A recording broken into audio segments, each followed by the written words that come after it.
Hello friends, welcome back to Shreshtha garden. నేను సంపూర్ణ.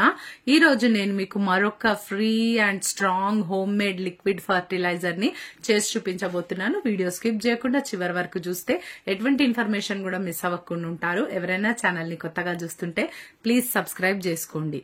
ముందుగా ఒక చిన్న ఇన్ఫర్మేషన్ అండి. నా దగ్గర అన్ని రకాల కాయగూర విత్తనాలు, ఆకుకూర విత్తనాలు, పూల మొక్కల విత్తనాలు కూడా ఉన్నాయి. మీకు ఎవరికైనా సీడ్స్ ఇంకా ఫర్టిలైజర్స్ కావాలంటే డిస్క్రిప్షన్ లో నంబర్ ఉంటుంది.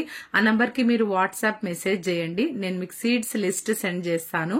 మీరు సీడ్ ఆర్డర్ చేసుకోవచ్చు. ముందుగా ఇట్లా మన గులాబీ మొక్కలకు గుత్తులు గుత్తులుగా పువ్వులు పూయాలంటే మనం ఎలాంటి కేరింగ్ టిప్స్ తీసుకోవాలనేది నేను మీకు చెప్తానండి. అయితే మనము ఫస్ట్ ఆఫ్ ఆల్ ఏంటంటే మనం మొక్కను ఎక్కడ ఏ ప్లేస్ లో పెడుతున్నాము, ఎండ అక్కడ వస్తుందా రాదా, ఇది ఒకటి మెయిన్ మనం చూసుకోవాల్సినటువంటి టిప్ అండి, మెయిన్ టిప్. అయితే ఎక్కడైతే ఎక్కువ ఎండ వస్తుందో ఆ ప్లేస్ లో మనము ఈ మొక్కలు పెట్టడం వల్ల మరి ఆ ఎండకి మరి ఫోటోసింథసిస్ ప్రాసెస్ అనేది జరిగి చక్కగా పూలు అయితే బాగా పూస్తాయి, మంచి సైజ్ లో వస్తాయి. అయితే నెక్స్ట్ పాయింట్ వచ్చేసి మీరు డ్రైన్ హోల్స్ అనేటి కరెక్ట్ గా ఉన్నాయా పాట్ కి చూసుకోండి. ఎన్ని హోల్స్ చేస్తున్నారు అంటే మనం ఇచ్చే వాటర్ ఎక్సెస్ అయిపోయినాక కిందకి వచ్చేస్తున్నాయా హోల్స్ నుండి, లేదా లేకపోతే దాంట్లోనే ఉండిపోతున్నాయా. అట్లనే పాట్లనే ఉండిపోతే వేర్లు కుళ్ళిపోయే అవకాశం ఉంటది అనమాట. అలాగా మొక్కలు చనిపోయే అవకాశం ఉంటది.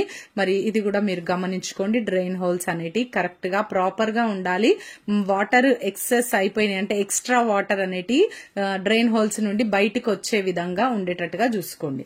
ఇంకోటి నెక్స్ట్ పాయింట్ ఏంటంటే సాయిల్ మిక్స్ అనేది కరెక్ట్ గా ఉండాలండి. మంచి సాయిల్ మిక్స్ మనము ఫస్ట్ ప్రిపేర్ చేసి మనం మొక్కకి ఇవ్వడం వల్ల మంచి ఫలితాలు అయితే మనం తీసుకోగలుగుతాం. మనము ఎవ్రీ వీక్లీ 15 days కి ఒకసారి, 10 days కి ఒకసారి, ఇట్లాంటి నెలకు ఒకసారి ఇచ్చే ఫర్టిలైజర్స్ అవి వేరు.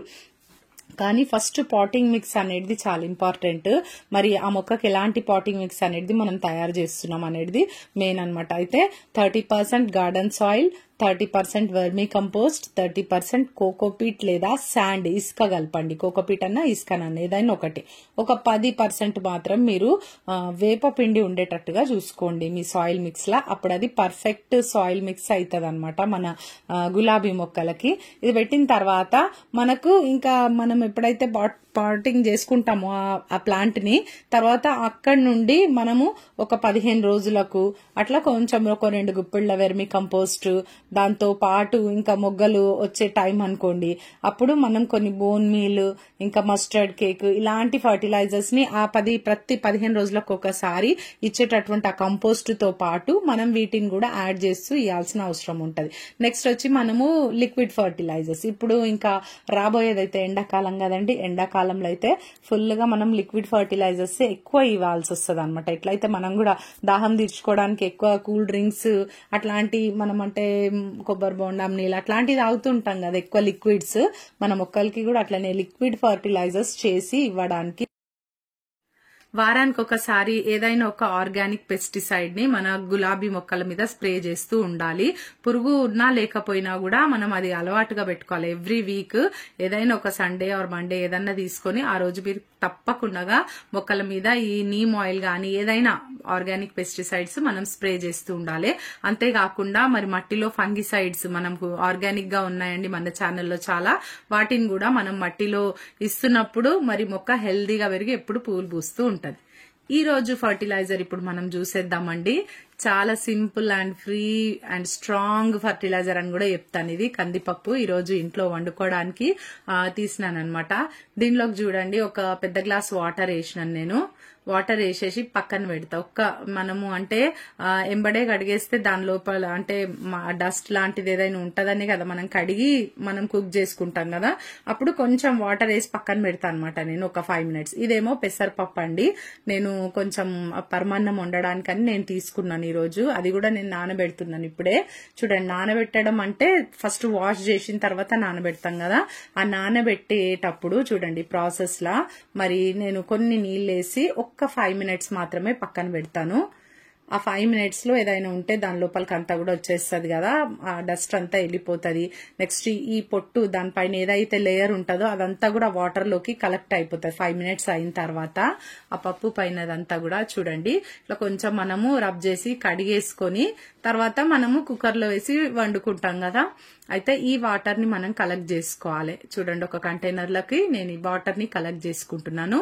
ఇది కందిపప్పు అండి. ఎలాంటి పప్పు అయినా సరే, ఎర్రపప్పు, మినపపప్పు, ఏదైనా సరే అండి, మనం ఇంట్లో కుక్ చేసుకుంటాం కదా వంటలకి, ఆ ఏ పప్పు అయినా సరే మీరు ఇట్లా కలెక్ట్ చేసుకోండి. ఇది వచ్చేసి పెసరపప్పు.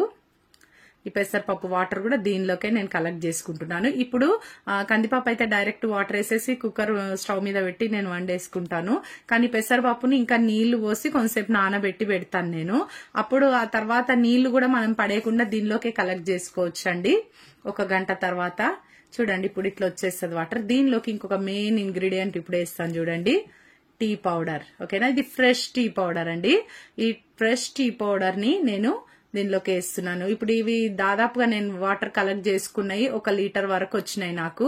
1 స్పూను నేను టీ పౌడర్ వేసినాను. ఓకేనా, అయితే 1 రోజు పాటు మనము ఇప్పుడు ఈ కలెక్ట్ చేసుకునే వాటర్ ని మనం మూత పెట్టేసి ఒక షేడీ ప్లేస్ లో పక్కన పెట్టేసేయాలి. ఇంట్లోనే ఒక పక్కన పెట్టేస్తే సరిపోతుంది. ఇది నెక్స్ట్ డేకి ఇట్లా తయారైపోతుంది ఫర్టిలైజర్ మనకు. ఇది చాలా స్ట్రాంగ్ ఫర్టిలైజర్ అండి మన గులాబీ మొక్కలకి. ఫ్రీ కూడా కదా, మనము చేసుకోవడానికి కొంచెం మనం ఓపికతో చేసుకుంటే సరిపోతుంది. ఇప్పుడు చూడండి, ఈ ఫర్టిలైజర్ లోకి నేను ఇప్పుడు ఎట్లా వాటర్ డైల్యూట్ చేస్తాను అనేది కూడా మీకు చూపిస్తాను.